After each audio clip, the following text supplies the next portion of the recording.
Hello అండి. ఇదైతే unboxing video. రీసెంట్‌గా ఫ్లిప్‌కార్ట్ అండ్ మీషోలో అయితే selfie stick and feet pads అని ఉంటాయి కదా! అవి తీసుకున్నానన్నమాట. అవి ఎలా ఉన్నాయో చూడండి. ఇవైతే ఫీట్ ప్యాడ్స్ అన్నట్టు.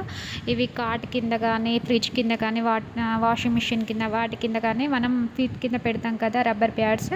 సో, ఇవన్నమాట. టోటల్ 8 వచ్చాయి. మేమైతే కాట్ కోసం అని తీసుకున్నాము. బెడ్ మంచం కింద పెట్టడానికని. సో, వాటర్ పడకుండా ఉంటాయి. ఇదైతే ఫస్ట్ సెల్ఫీ స్టిక్ చూడండి. ఇదైతే 2 వేస్ యూజ్ చేయొచ్చు. స్టిక్ వైస్‌గా సెల్ఫీస్ తీసుకోవడానికి అండ్ స్టాండ్ వైస్‌గా కూడా యూజ్ చేయొచ్చు. నార్మల్‌గా యూజ్ చేయొచ్చు. అంత స్ట్రాంగ్‌గా అయితే ఏం లేదు. నార్మల్‌గా ఉంది. చిన్నగా వీడియోస్ తీసుకోవచ్చు. ఎక్కడైనా సెల్ఫ్ పైన పెట్టుకొనైనా కూడా తీసుకోవచ్చు. స్టిక్ అయితే అంత స్ట్రాంగ్‌గా ఏం లేదు. సెల్ఫీలు అయితే ఈజీగా తీసుకోవడానికైతే బాగుంటాయి.